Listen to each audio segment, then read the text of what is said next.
بسم الله الرحمن الرحیم.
بر مستضعفان زمین منت نهیم و آنان را و نرید ان نمن علی الذین استضعفوا فی الارض و نجعلهم ائمه و نجعلهم الوارثین.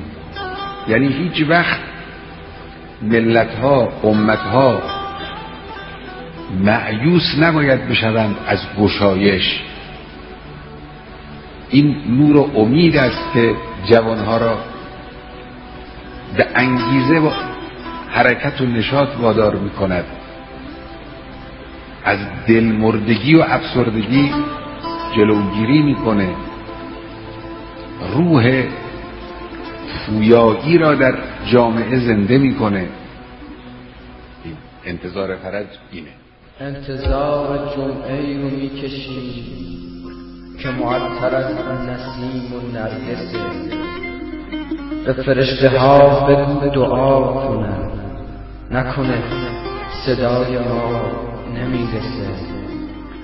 به فرشته ها بگو دعا کنن، یخ آغوش زمین آب بشه. ابرو از تو صورت ما برن، آسمون زائر مهتاب بشه.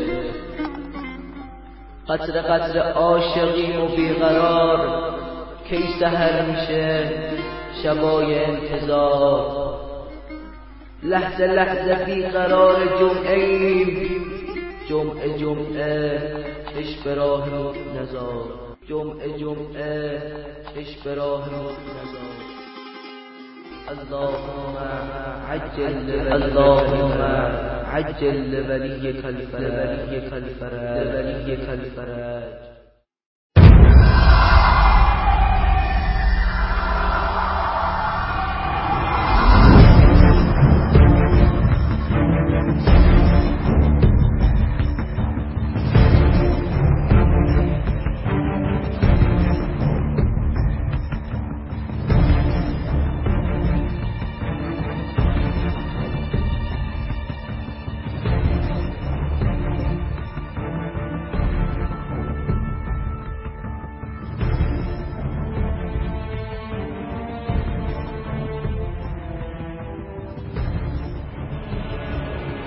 من به شما عرض بکنم فقط این نیست که در کشورهای شمال آفریقا و منطقه غرب آسیا که امروز ما در اونجا قرار داریم، اینجاها یک حرکات بیداری به وجود آمده بود.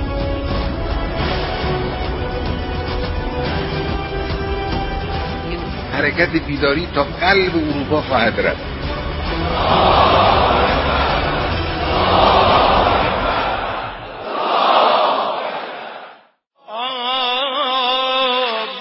گوشه‌نشین جاده ها منتظر نگات شدن، تو آسمون بی کسی پرنده هوا شدن، پرنده هوا.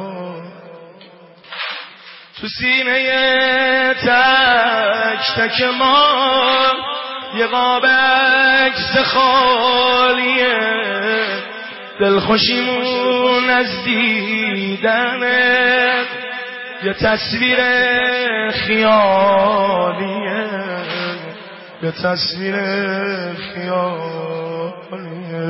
یا ابن الحسن آقا بیا، یا ابن الحسن آقا بیا.